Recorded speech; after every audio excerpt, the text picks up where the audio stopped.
Welcome back.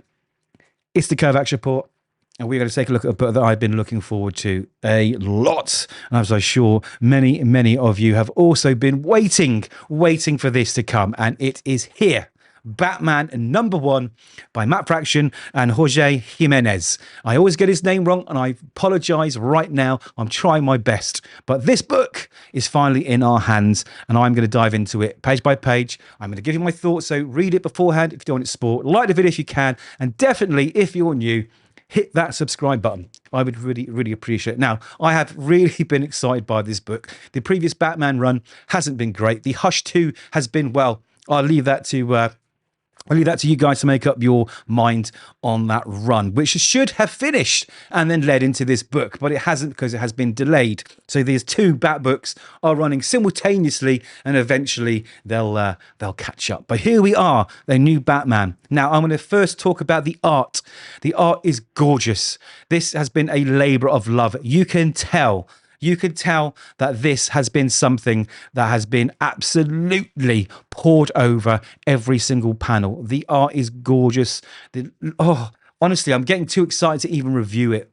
The colouring is great. Everything about the art is smashing. This is what a mainline main character book should look like, because it is flawless. Now, we have Gordon, Jim Gordon, no longer the commissioner. He's just a lowly beat cop on his beat.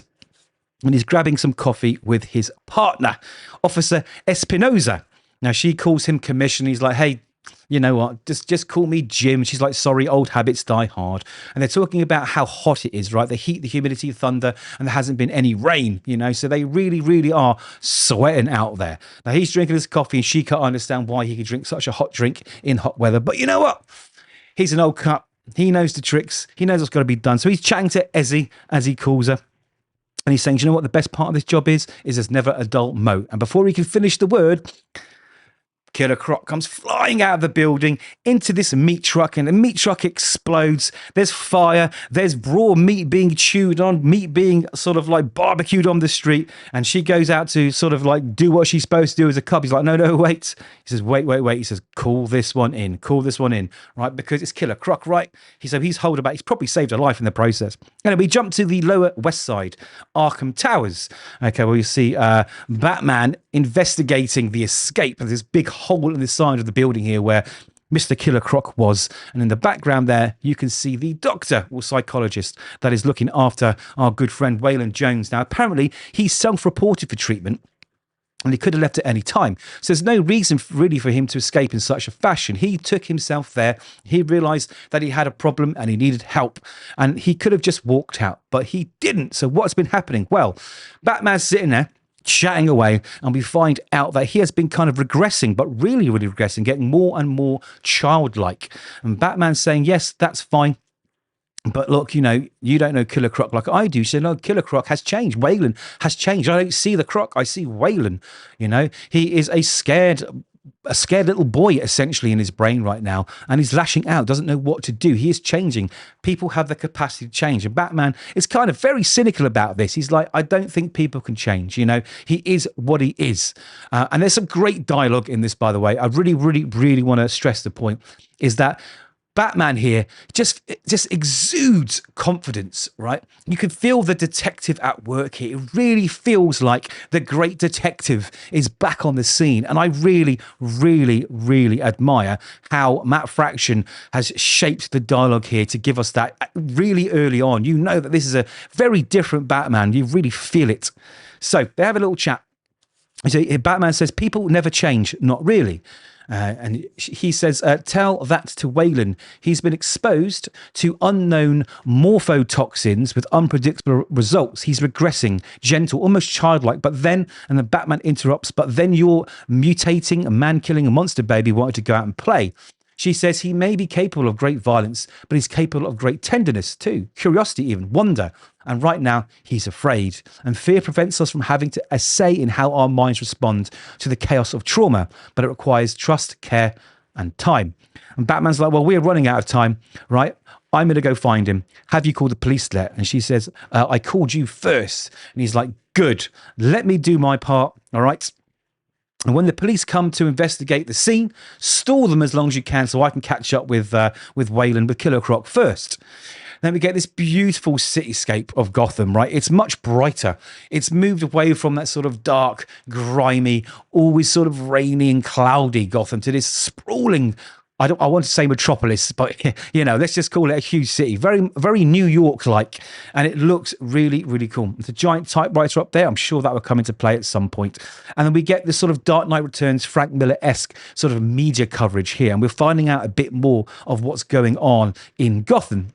Okay, so we're saying here, Lex is selling these corsets, body armor corsets for women, right? So there must be a need for those, right? Then we hear this sort of guy talking about green gas, weird green gas coming out of manhole covers in the streets outside the kids' schools. Then we hear about these guys chatting about the state of Gotham. They're saying that Gotham has a ninja problem. There's lots of unregulated dojos. And then we talk about the fact that, it seems that the government or the council or whatever runs Gotham City is reporting that crime is down, but you should tell that to criminals because by all intents and purposes, the people are saying it isn't. Crime isn't down, it's actually increasing. And also the police commissioner, Vandal Savage, refused to comment on it. So we're getting a picture of this Gotham, of how it's being run and what's going on sort of on the street level. Now we jump to Vandal Savage, who is now Gotham City Police Commissioner.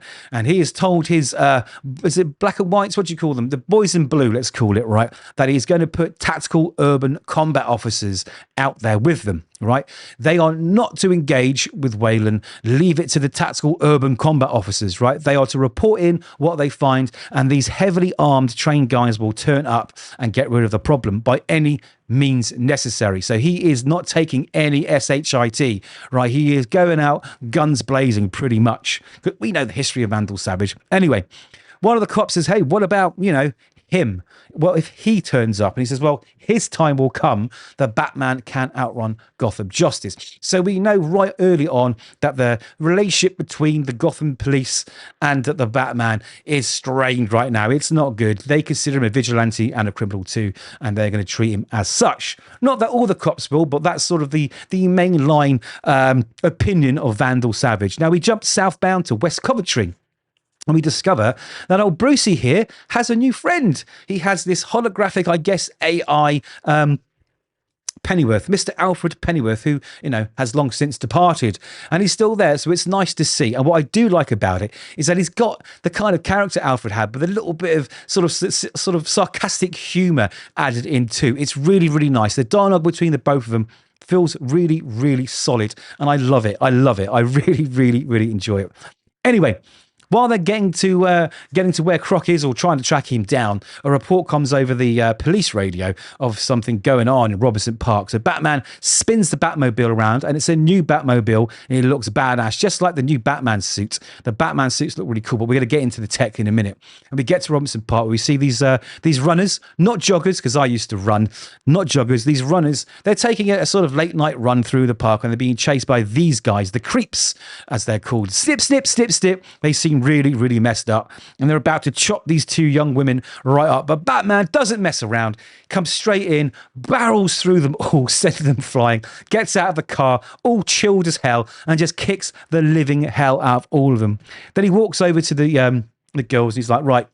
And I like this as well, because you do find in a lot of services, let's say, like the police and everything else, sometimes they lack the foresight to sort of take people to sort of trauma professionals and give them the aftercare, and he's very much doing that. And I says, you both need trauma and medical care. So he radios in for that to happen, and he starts walking away, and they're like, whoa, where you going? He's like, don't worry, they'll be here in a minute. And he sets the Batmobile on sort of protect, right? So this Batmobile now is protecting these two girls till the emergency services turn up. Now you notice this butterfly, the Morpho Menelaus, as it's called. He says he's a long way from home. So Batman, great detective, realizes the only place in Gotham these could be would be here in this, I guess it's called like a zoo, a little zoo. So he walks down. Here we get introduced to more of his tech, right? He's got vocal command over his car, all right? He's got these spectro lens glasses, like light filtering and distribution, full spectrum scanning. He's got all this cool tech. And also, good old Alfred can be where he is too. So I like that too. He's portable. I love it. Anyway, they found the trail. They know Croc is in there. And you can see more butterflies sort of flying out of this butterfly vivarium, this zoo type place, and he follows it in, where he finds this security guard who's absolutely terrified. He's got his gun out.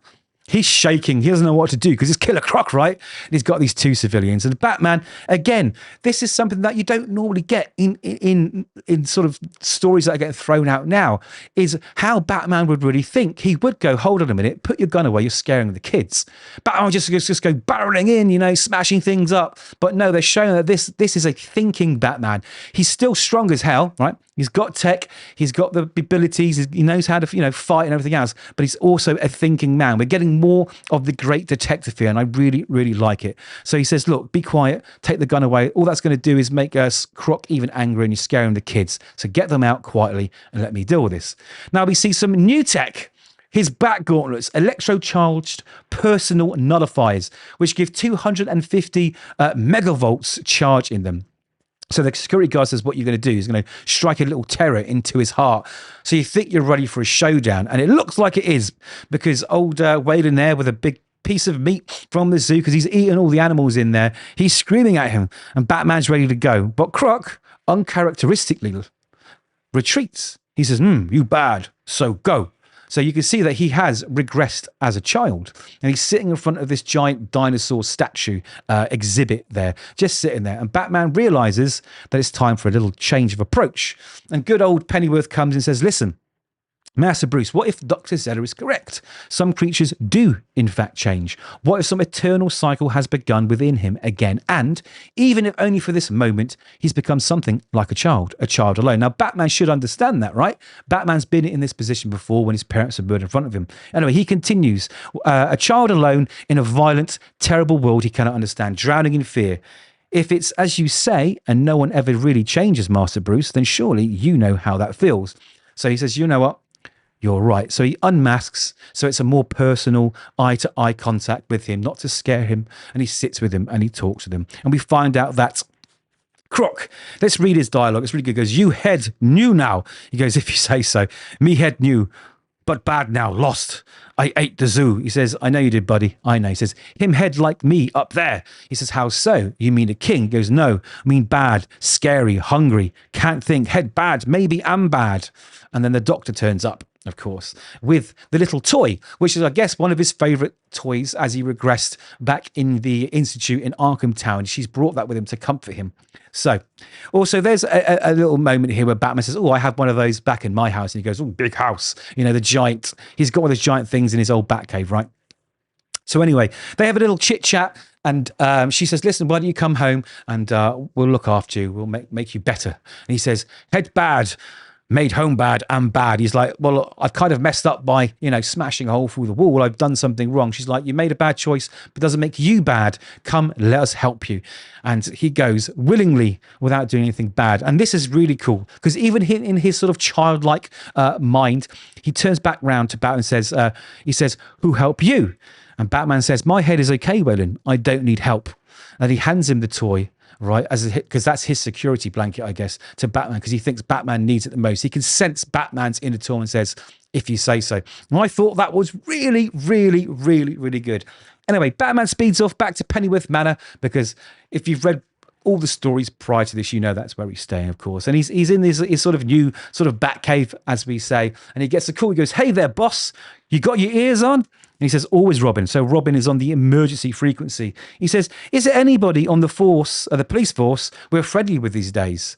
And he says, don't like the sound of that. Why? And then we see old Robin here about to met out justice, some street creep, and the police have got him cornered, but not for long because he's Robin. He can get out of that. But it's interesting. Interesting to show that the police have been sort of forced now to track down these vigilantes. And it's a very, very good snapshot of Batman and Robin and how they're perceived in Gotham right now. So all in all, this book was delightful.